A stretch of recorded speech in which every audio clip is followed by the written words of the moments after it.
ಹೇಳ್ಬೋದಲ್ವಾ. ನಾನು ಬೆಳಗ್ಗೆ ಅಷ್ಟೇ ಹಾಕಿದ್ದೆ, ಅದು ಹೇಳೋಕ್ಕೆ ಇಷ್ಟಪಡೋದಿಲ್ಲ.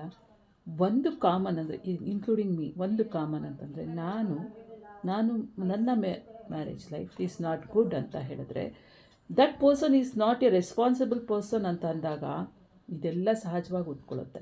ನೋಡಿ, ನಿಜಕ್ಕೂ ಹೇಳಬೇಕು ಅಂದರೆ ರಿಯಲ್ ಪರ್ಸನ್ನು, ರೆಸ್ಪಾನ್ಸಿಬಲ್ ಇರೋ ಪರ್ಸನ್ ಎಷ್ಟೊಂದು ಜನ ಇದ್ದಾರೆ, ಅದಕ್ಕಾಗಿ ತ್ಯಾಗ ಮಾಡಿರೋರು ಇದ್ದಾರೆ.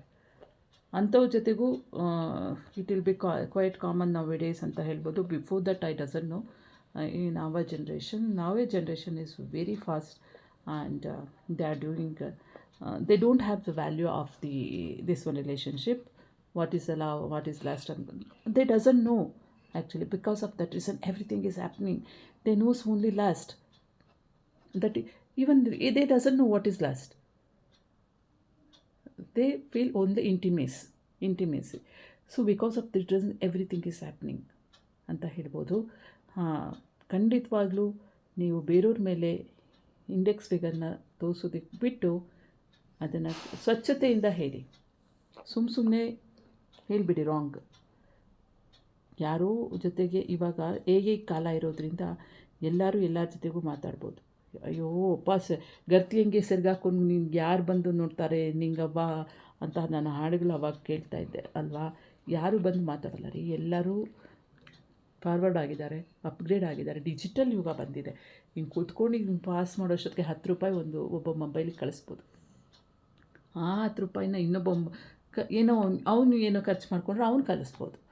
ಈ ರೀತಿ ಇರುವಂತಹ ಕಾಲದಲ್ಲಿ ಖಂಡಿತ ಇತ್ತು ಅಂತಂದರೆ, ಫಸ್ಟ್ ಆಫ್ ಆಲ್ ನೀವು ತಿಳ್ಕೊಳ್ಳಿ, ನಿಮಗೆ ನೈಜತೆ ಇದೆ, ನಿಮಗೆ ಆ ರೆಸ್ಪಾನ್ಸಿಬಿಲಿಟಿ ಇದೆ. ನಂಗೆ ರೆಸ್ಪಾನ್ಸಿಬಿಲಿಟಿ ತೊಗೊಳಕ್ಕಾಗಲ್ಲ ಅಂದರೆ you say at your home, ನನಗಾಗಲ್ಲ, I don't want marriage, that's it. ಆಮೇಲೆ ಮದುವೆ ಮಾಡಿಕೊಂಡು ಈ ಕತೆಗಳೆಲ್ಲ ಪುಂಗಿ ಉತ್ಕೊಂಡು ಕೂತ್ಕೊಳ್ಳೋದು ರಾಂಗ್. ನೀವು ಅಷ್ಟೇ, ಹೆಣ್ಮಕ್ಳಾಗಲಿ ಗಂಡು ಮಕ್ಕಳಾಗಲಿ, if you are loving with someone you say that home, I don't want to marriage, I want to marry with him. ನೀವು ಪೇರೆಂಟ್ಸ್ ಆದವರು ಅದನ್ನು ಆಕ್ಸೆಪ್ಟ್ ಮಾಡ್ಕೊಳ್ಳಿ. ಇಲ್ಲಾಂದರೆ ನೋಡಿ, ಈ ಥರ ಎಲ್ಲ ಸ್ಟೋರಿಗಳು ಕ್ರಿಯೇಟ್ ಆಗುತ್ತೆ. ಒಂದು, ಹುಡುಗನ ಮೇಲೆ ಡೌರಿ ಅರೇಂಜ್ಮೆಂಟ್ ಆಗುತ್ತೆ. ಎರಡನೇದು, ಹುಡುಗಿ ಮೇಲೆ ಬ್ಲ್ಯಾಕ್ ಮಾರ್ಕ್ ಮಾಡೋಕ್ಕೆ ಶುರು ಮಾಡ್ತೀರಾ. She is having affair are still she is loving. ಹಂಗಿದ್ರೆ ಯಾಕೆ ಒಬ್ಬ ಮನುಷ್ಯ ಹುಡುಕ್ತಾನೆ ಅಂತ. ನಿಜಾಂಶಗಳನ್ನು ನೀವು ಹೊರಗೆ ಹಾಕಿ ಸುಮ್ಮನೆ ಬ್ಲೇಮ್ ಮಾಡೋದಲ್ಲ. ಸೀತಾಮಾತೆಗೂ ತಪ್ಪಿದ್ದಿಲ್ಲ. ಒಬ್ಬ ಧೋಬಿಯವರು ಹೇಳಿದಾಗ because of that reason Sriramachandra sent to forest her ಅಲ್ವಾ. ಸೊ ನನ್ನ ನಿಜಕ್ಕೂ ಬೇಸರ ಆಯಿತು ನೋಡಿ. ಅವಳು ಸತ್ತ ಮೇಲೆ ಅವಳಿದ್ದಾಳ, ಅವಳು ಕೇಳೋಕ್ಕಾಗಲ್ಲ. ಇಲ್ಲ ಅವನಿದ್ದಾನ, ಅವ್ನು ಕೇಳೋಕ್ಕಾಗಲ್ಲ. ಆಕೆ ತಾಯಿ ಇದ್ದಾಳೆ, ಅವಳು ಹೇಳೋದು ನಿಜ ಹೇಳ್ತಾಳೋ ಸತ್ಯ ಹೇಳ್ತಾಳೋ ಗೊತ್ತಿಲ್ಲ. ಹೆಣ್ಣಿಗೆ ಹೆಣ್ಣು ಶತ್ರು ಅಷ್ಟೆ. ನಿಜಕ್ಕೂ ಇದೊಂದು ಇದಾಗ್ಬಿಟ್ಟಿದೆ, ವೈರಲ್ ಆಗ್ತಾಯಿದೆ ವಿಡಿಯೋ. ಆಕೆದು ಒಂದು ವಿಡಿಯೋ ಡಿಸೀಸಸ್ ಇತ್ತು ಅಂತ ಹೇಳಿಬಿಟ್ಟು, ಗ್ಯಾಸ್ಟ್ರಿಕ್ ಪ್ರಾಬ್ಲಮ್ ಇತ್ತು ಅಂತ ಹೇಳಿ ಅವ್ರಿಗೇನು ಮಾಡಿದ್ರು. ನಿಮಗೆ ನೋಡಿ, ಹೆಣ್ಮಕ್ಳಾಗಲಿ ಇಮಿಡಿಯೇಟಾಗಿ ನೀವು ನಿಮ್ಮ ತಂದೆ ತಾಯಿ ಮನೆಯಲ್ಲಿ ನೀವು ಹೇಗೆ ಅಡ್ಜಸ್ಟ್ ಮಾಡ್ಕೊಂಡು ಹೋಗ್ತೀರಾ. ನೀವೊಂದು ಟೂರಿಗೆ ಕಳಿಸ್ಬೇಕಾದ್ರೆ ಎಷ್ಟು ಸಲ ನೀವು ಗೋಗರಿಬೇಕಾಗಿರುತ್ತೆ ನಿಮ್ಮ ಪೇರೆಂಟ್ಸ್ನ ಅಲ್ವಾ. ಅಲ್ಲ, ಈಗೆಲ್ಲ ಬಿಡಿ, ಇವಾಗ ನಾವು ಟ್ರಿಪ್ ಹೋಗಬೇಕು ಅಂತಂದರೆ ಪೇರೆಂಟ್ಸ್ ಓನ್ಲಿ ಸೆಂಡ್ ಆ್ಯಕ್ಚುಲಿ. ಇಲ್ಲಾಂದರೆ ಬಿಫೋರ್ ನಾವು ಫೀಸ್ ಕಲೆಕ್ಟ್ ಮಾಡ್ಕೊಳ್ತಾರಲ್ಲ ಸ್ಕೂಲಲ್ಲಿ, ಅದ್ರ ಜೊತೆಗೆ ಕಲೆಕ್ಟ್ ಮಾಡ್ಕೊಂಡಿರ್ತಾರೆ. ಸೊ ಕರ್ಕೊಂಡು ಹೋಗ್ತಾರೆ ನಿಮಗೆ ಟ್ರಿಪ್ಪೆಲ್ಲ. ಸೊ ಹೋಗಿದ ತಕ್ಷಣ ಅವರು ನೋಡಿ, ಫಿಲಮ್ ಆ್ಯಕ್ಟರ್ಸ್ ಇರ್ತಾರೆ, ಆರ್ಟಿಸ್ಟ್ ಇರ್ತಾರೆ, ಪೊಲಿಟಿಷಿಯನ್ ಡಾಟರ್ಸ್ ಸನ್ಸ್ ಇರ್ತಾರೆ, ಅಥವಾ ಬಿಸ್ನೆಸ್ ಮ್ಯಾನ್ಸ್ ಇರ್ತಾರೆ, ಅಥವಾ ಮತ್ತೊಬ್ಬರು ಫೈನಾನ್ಷಿಯಲ್ ಡಿಪಾರ್ಟ್ಮೆಂಟಲ್ಲಿ ಇರ್ತಾರೆ. ಅವ್ರುಗಳೆಲ್ಲ ಏನು ಮಾಡ್ತಾರೆ, ಒಂದು ಶೋ ಆಫು, ಅವ್ರದ್ದು ಲೈಫ್ ಸ್ಟೈಲೇ ಹಾಗೇ ಇರುತ್ತೆ, ಏನು ಮಾಡೋಕ್ಕಾಗೋದಿಲ್ಲ. ಅವರು ಮುಂಚೆನೇ ಅವರು ಅದು ಒಂದು ಇದು ಮಾಡ್ಕೊಳ್ಳೋದಕ್ಕೆ ಎಲ್ಲೋದೆ ಏನು ಮಾಡಿದೆ ಅಂತ ಅನ್ನೋದಕ್ಕೆ ಅವ್ರಿಗೇನು ಎಷ್ಟು ಮ್ಯಾರೇಜ್ ನೈಟ್ ಆಗಿರುತ್ತೆ, ಅದ್ರ ಬಗ್ಗೆ ನಾವು ಯೋಚನೆ ಮಾಡೋದು ನಮಗೆ ಬೇಕಾಗೂ ಇಲ್ಲ ಅದ್ರ ಬಗ್ಗೆ ಅಲ್ವಾ. ಅವ್ರು ಹೋಗಿರ್ತಾರೆ ಸುಮ್ಮನೆ. ನೋಡಿ, ಇವಾಗ ಯಾರ ಬಗ್ಗೆ ಯಾರೂ ಹೇಳೋಕ್ಕಾಗಲ್ಲ. ಇವಾಗೆಲ್ಲ ಕ್ವೈಟ್ ಕಾಮನ್ ಅಂತಲೂ ಹೇಳೋಕ್ಕಾಗಲ್ಲ. ಅದನ್ನು ನಾವು ಯಾಕೆ ಅಕ್ಸೆಪ್ಟ್ ಮಾಡ್ಕೋಬೇಕಲ್ವಾ. ಸೊ ಒರಿಜಿನಿಟಿ ನಾವು ಇಬ್ಬರೂ ಇರಬೇಕು ಅಲ್ವಾ. ಒರಿಜಿನಿಟಿ ಇಬ್ಬರು ಇದ್ರೇ ಎಲ್ಲಲ್ಲೂ ಮಾತಾಡೋದಕ್ಕೆ ಸರಿಯಾಗಿರುತ್ತೆ. ಯಾವುದು ಒರಿಜಿನಿಟಿ ಇಲ್ಲ ಅಂತಂದರೆ ಇದೇ ಮಾತುಕತೆಗಳು ಬರುತ್ತೆ. ನೋಡಿ, ನಾವೇನು ಸುಮ್ಮನೆ ಎಲ್ಲ ಮಾಡೋದಿಲ್ಲ. ಜಾತಕಗಳನ್ನು ತೋರಿಸಿ ಮಾತಾಡಿರ್ತೀವಿ, ಮಾತುಕತೆಯಲ್ಲಿ ಮಾತಾಡಿರ್ತೀವಿ, ಎಕ್ಸ್ಚೇಂಜ್ ಆಗಿರುತ್ತೆ. ಆ ಒಂದು ಸಮಯದಲ್ಲಿ ನಾವು ಮಾತಾಡುವಾಗ ಗೊತ್ತಾಗೋಗಿರುತ್ತೆ ಹೇಗೆ ನೇಚರ್ ಅಂತ ಹೇಳಿಬಿಟ್ಟು. ಯಾವಾಗ ನಿಮಗೆ ಹಿಂಗೆ ಒಂದು ಮಾತುಕತೆಯಲ್ಲಿ ಆಗಿ ಅವಾಗ ಏನಾದ್ರು ಸ್ವಲ್ಪ ಇರುಸು ಮುರುಸು ಆಯಿತು ಅಂದರೆ ಪ್ಲೀಸ್ ಡ್ರಾಪ್ ದೇರ್ ಓನ್ಲಿ. ಮದುವೆವರೆಗೂ ತೊಗೊಂಡು ಹೋಗಿ ಇಲ್ಲಿವರೆಗೂ ಮಾಡಿಕೊಂಡು ಸೂಸೈಡ್ ಮಾಡಿಕೊಂಡು ಎಲ್ಲ ಆಗೋದಕ್ಕಿಂತ ಅವ್ರ ಬದುಕು ಅವರು, ನಿಮ್ಮ ಬದುಕು ನಿಮ್ಗೆ. ಇವಾಗ 2 ಫ್ಯಾಮಿಲಿ ಹಾಳಾಗೋಯ್ತು ಅಷ್ಟೇ ಅಲ್ವಾ. ಅವ್ರು ಬದುಕಬೇಕಾಗಿತ್ತು, ಅವ್ರು ಹಾಳಾಗೋದ್ರು. ಇವ್ರು ಮದುವೆ ಅಂದರೆ ಜೀವನ ಆಯಿತು, ನೀನು ಹೋಗಿ ಬಿಟ್ಟೋದೆ ಅಂತ ಹೇಳಿದ್ರೆ ಅದು ಅಕ್ಸೆಪ್ಟ್ ಮಾಡ್ಕೊಳ್ಳೋಷ್ಟು ಕಲ್ತಿರಬೇಕು. ಡಿಪ್ರೆಷನ್ಗೆ ಹೋದೆ, ಸಮಾಜಕ್ಕೋಸ್ಕರ ನಾನು ಎದುರ್ಕೊಂಡು ಬದುಕ್ತಾ ಇದ್ದೀನಿ. ಸಮಾಜ ನಿಮಗೆ ಯಾರು ಊಟ ತಂದಾಕಲ್ಲ. ಇವತ್ತು ಸಮಾಜ ಬಂದು ನಿಮಗೆ ಮಣ್ಣು ಮಾಡ್ತಾ ಹೇಳಿ, ಸಮಾಜ ಬಂದು ನಿಮಗೆ ಸಾಕ್ಷಿ ಹೇಳ್ತಾ ಇದೆಯಾ, ಗೈಡೆನ್ಸ್ ಕೊಡ್ತಾ ಇದೆಯಾ, ಇಲ್ಲ ಇವಳು ಈ ಥರ ತಪ್ಪಿಲ್ಲ, ಇಲ್ಲ ಈ ಥರ ಈ ತಪ್ಪು ಅಂತ ಸಮಾಜ ಮಾತಾಡ್ತಿದೆ. ಎಸ್, ಹುಡುಗನ ಮನೆಯವರು ಅವರೇ ಅರೇಂಜ್ಮೆಂಟ್ ಮಾಡಿದ್ದಾರೆ, ಅವ್ರು ಹೇಳ್ತಾ ಇದ್ದಾರೆ ಹುಡುಗಿ ಮನೆಯವರು.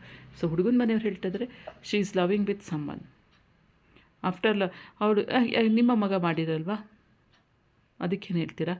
So because of that reason ಯೋಚನೆ ನಾವು ಅಡ್ವೈಸ್ ಮಾಡೋದು ಅಥವಾ ನಾವು ಮಾತಾಡೋದು, ಕಮೆಂಟ್ ಮಾಡೋದು, ಈ ಥರ ವೀಡಿಯೋಗಳು ಮಾಡೋದು ಸೋ ಈಸಿ. ಒಂದು ಯೋಚನೆ ಮಾಡಿ, ಯಾರ್ದೋ ಜೀವನದಲ್ಲಿ ಏನಾಗಿದೆ ಅಂದರೆ ನಮ್ಮ ಜೀವನದಲ್ಲೂ ಆಗಿರುತ್ತೆ, ಅದನ್ನು ತಿಳ್ಕೊಳ್ಳಿ. ಒಬ್ಬ ರೆಸ್ಪಾನ್ಸಿಬಲ್ ಇಲ್ಲದಿರೋರು, ತಾಯಿ ಎಲ್ಲದಕ್ಕೂ ಬಂದು ನಿಂತ್ಕೊಳ್ಳೋರು, ಸ್ಟ್ಯಾಂಡಪ್ ಆನ್ ದಿ ಬೆಂಚ್ ಅನ್ನೋರು. ಆಮೇಲೆ ಆ ಹುಡುಗಂಗೆ ರೆಸ್ಪಾನ್ಸಿಬಿಲಿಟಿ ಇರಬೇಕು. ಫಸ್ಟ್ ಆಫ್ ಆಲ್ ತಾಯಿಯೇ ಮಾತು ಕೇಳಬೇಕು. ಬೇರೆಯವ್ರ ಮನೆಯಿಂದ ಹೆಣ್ಮಗು ಅಂತ ಆ ಹೆಣ್ಣು ಮಗು ಇಮಿಡಿಯೇಟಾಗಿ ಮೂಗ್ದಾರ ಹಾಕೋಕ್ಕೋದ್ರೆ ಆಗೋದಿಲ್ಲ. ಯಾಕಂದರೆ 25, 26, 27 ವರ್ಷ ಅವನು ತನ್ನ ತಾಯಿಯ ಜೊತೆಗೆ ಬೆಳೆದಿರ್ತಾನೆ. ಇಮಿಡಿಯೇಟಾಗಿ ಬಂದುಬಿಟ್ಟು ನೀವು ನಾನು ಮೂಗ್ದಾರ ಹಾಕ್ತೀನಿ ಅಂತಂದರೆ ಇಟ್ ಈಸ್ ನಾಟ್ ಈಸಿ. ಅವನು ಒಬ್ಬ ರೆಸ್ಪಾನ್ಸಿಬಲ್ಲು, ತುಂಬಾ ನಾಲೆಡ್ಜ್ ಇರುವಂಥವನಾದರೆ ಈ will able to manage that wage ಸ್ಕೇಲ್ನ ಹೇಗೆ ಮ್ಯಾನೇಜ್ ಮಾಡಬೇಕು ಅಂತ ಅವನಿಗೆ ಗೊತ್ತಾಗ್ಬಿಟ್ಟಿರುತ್ತೆ. ಸೊ ದಯವಿಟ್ಟು ಒಂದು ಯೋಚನೆ ಮಾಡಿ, ಖಂಡಿತವಾಗಲಿ ನಿಮ್ಮಲ್ಲಿ ಸಾಕ್ಷಿ ಇದೆ ಅಂದರೆ ಸುಮ್ಮನೆ ಸಾಕ್ಷಿ ಊಟ ಹಾಕೋದಲ್ಲ. ನಿಮ್ಮಲ್ಲಿ ಸಾಕ್ಷಿ ಇದೆ, ಆಕೆ ಮಾಡ್ತಿದ್ದಾಳೆ ಅಂದರೆ ಆಕೆ ಒಪ್ಕೊಳ್ಳೇಬೇಕದು. ಸುಮ್ಮನೆ ಮದುವೆ ಮಾಡ್ಕೊಂಡು ಬೇರೆಯವ್ರ ಲೈಫ್ ಹಾಳು ಮಾಡಿರೋದು ಅವಳು ತಪ್ಪು ಫಸ್ಟ್ ಆಫ್ ಆಲ್. ಎರಡನೇದು, ಇವನಿಗೆ ರೆಸ್ಪಾನ್ಸಿಬಿಲಿಟಿ ಇಲ್ಲ, ಇವನಿಗೆ ಈ ಸಫರಿಂಗ್ ಫ್ರಮ್ ಇಂಪಾರ್ಟೆನ್ಸಿ ಅಂತಂದರೆ he has to take before marriage. That before marriage. It is so much medicine is available in everywhere. ಎಷ್ಟೊಂದು ಇದೆ ಆ ಥರ. ಅದನ್ನು ಮಾಡಿಕೊಂಡು ಅವನು ರೆಡಿಯಾಗಿ ಈ ಕ್ಯಾನ್ ಏಬಲ್ ಟು ಅವನ ಮ್ಯಾರೇಜ್ ಲೈಫ್ನ ಲೀಡ್ ಮಾಡ್ಬೋದಾಗಿತ್ತು. ಇವಾಗಿದೆ ಅದಕ್ಕೆಲ್ಲ medicines. Because of that reason, ಯಾವುದು ರೀಸನಿಂದ ಈ ಥರ ಆಗ್ತಿದೆ, ಇಂಪಾರ್ಟೆನ್ಸಿ ಬಂದಿದೆ ಅನ್ನೋದನ್ನು ಫಸ್ಟು ತಿಳ್ಕೊಂಡು ಆಮೇಲೆ ಮೆಡಿಸಿನ್ಸ್ ತೊಗೊಂಡ್ರೆ ಎಲ್ಲವೂ ಕ್ಯೂರ್ ಆಗುತ್ತೆ. ಯಾವುದಿಲ್ಲ ಅಂಥೇಳಿ ಅಲ್ವಾ. ನೋಡಿ, ಸೈಕಾಲಜಿ ಪ್ರಾಬ್ಲಮ್ ಸಿಜೋಫಿನಿಯಾ ಅಂತ ಏನೋ. ಸೊ ಹೆಣ್ಮಕ್ಳಿಗೆ ಹೇಳೋದು ಫಸ್ಟ್ ಒಂದು ಮಾನಸಿಕ ಅಸ್ವಸ್ಥತೆ ಫಸ್ಟು ಆಗಿನ ಕಾಲದಲ್ಲಿ ಹೇಳ್ತಾ ಇದ್ದಿದ್ದು. ನಮ್ಮ ಜನ್ರೇಷನಲ್ಲಿ ಹೇಳ್ತಾ, ಅಯ್ಯೋ ಅವ್ರು ಮಾನಸಿಕ ಅನ್ವಸ್ತೆ. ಯಾಕೆ ಅಂತಂದರೆ we are speaking openly because of the reason fighting.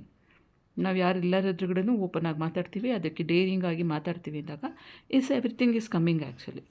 So ಇವಾಗೇನಾಗಿದೆ ಈ ರೀತಿಯಾಗಿ ಇದಾಗಿದೆ. ಒಬ್ಬ ಹುಡುಗನ ಜೊತೆ ಮಾತಾಡೋದಾಗಲಿ, ಒಬ್ಬ ಹುಡುಗಿನ ಜೊತೆ ಮಾತಾಡೋದು ತಪ್ಪೇನಿಲ್ಲ. ಅದನ್ನು ಕ್ರಾಸ್ ಮಾಡಿ, ಬಾರ್ಡರ್ನ ಕ್ರಾಸ್ ಮಾಡಿ ಹೋಗಿದ್ದೀವಿ, ನೀವು ತಪ್ಪು ಮಾಡಿದ್ದೀವಿ ಅಂದಾಗ ಆ್ಯಕ್ಸೆಪ್ಟ್ ಮಾಡ್ಕೊಳ್ಳಿ. ಇಲ್ಲ ಅಂತಂದರೆ it is going big issue. ಎಲ್ಲರೂ ಆ್ಯಕ್ಸೆಪ್ಟ್ ಮಾಡ್ಕೊತಾರೆ. ಬೆಕ್ಕು ಕಣ್ಣು ಮುಚ್ಕೊಂಡು ಹಾಲು ಕುಡಿತಾ ಇದೆ ಅಂತಂದರೆ ಯಾರೂ ನೋಡೋಲ್ಲ ಅಂತಂದರೆ ನೋಡ್ತಾ ಇರ್ತಾರೆ. ಅದು ಕಣ್ಣು ಮುಚ್ಕೊಂಡ್ರಂತೆ ಅದಕ್ಕೆ ಗೊತ್ತಾಗೋದಿಲ್ಲ ಅಷ್ಟೇ. ಸೊ ಅದನ್ನು ನೀವು ಆ್ಯಕ್ಸೆಪ್ಟ್ ಮಾಡ್ಕೊಂಡು ಹೇಳ್ಕೊಂಬಿಟ್ರೆ ಏನೂ ಆಗೋದಿಲ್ಲ. ಓಕೆ. ಸೊ ಬೇರೆಯವ್ರ ಮೇಲೆ ಬ್ಲೇಮ್ ಮಾಡೋದನ್ನು ಕಮ್ಮಿ ಮಾಡಿಬಿಟ್ಟು ಅದು ಯಾತಕ್ಕೆ ಆಗಿದೆ ಅಂತ ಹೇಳ್ಬಿಟ್ಟು ಐಡೆಂಟಿಫೈ ಮಾಡ್ಕೊಳ್ಳಿ. ಸುಮ್ಮನೆ ನೋಡಿ, ಒಂದು ಹೆಣ್ಮಗುವಿನ ಜೀವನ ಹಾಳು, ಒಬ್ಬ ಗಂಡು ಮಗುವಿನ ಜೀವನ ಹಾಳು. ಒಂದು ಮನೆಯಲ್ಲಿ ಇಬ್ಬರು ಮನೆಯಲ್ಲೂ ಶೋಕಗಳು. ಅವರು 25 ವರ್ಷ ಸಾಕಿರ್ತಾರೆ, ಇವರು 25 ವರ್ಷ ಸಾಕಿ ಎಷ್ಟು ಅನುಭವಿಸಿರ್ತಾರೆ. ನನಗೆ ನೈಜತೆ ಇಲ್ಲ, ನನಗೆ ರೆಸ್ಪಾನ್ಸಿಬಿಲಿಟಿ ತೊಗೊಳೋಕ್ಕಿಲ್ಲ. Only for lust I married only for force I married ಅಂತಂದರೆ ನಿಜಕ್ಕೂ ಪ್ಲೀಸ್ ನನಗೆ ಐ ಡೋಂಟ್ ವಾಂಟ್ ಅಂತ ಹೇಳಿಬಿಡಿ. ಇಲ್ಲಾಂದರೆ ಈ ಒಂದು ಸಿಚುಯೇಷನ್ಸ್ ಆಗುತ್ತೆ. ನಾವು ಆ ಎಣ್ಣೆಯಲ್ಲಿ ಬಿದ್ದು ಹೊರಗೆ ಬಂದಿರೋರೆ. ಸೊ ಅದನ್ನ ನಿಮ್ದು ಹೇಳಿದ ತಕ್ಷಣ ನಿಮ್ಗಾಗೋಯ್ತು ಅಂದರೆ ನಮಗಾಗಲ್ಲ. ಎಲ್ಲರಿಗೂ ಇದೇ ಆಗೋದು, ಎಲ್ಲರ ಮನೇಲೂ ನಡೆಯೋದೇ ಇದೆ, ದೋಸೆ ತೂತೇನೆ. Because of that reason I am saying this. Before marriage think twice and accept whatever it is there, you accept that. Otherwise you stop it, no problem. If you are loving with someone, after marriage you stop it, no problem. Otherwise don't marry that guy or girl.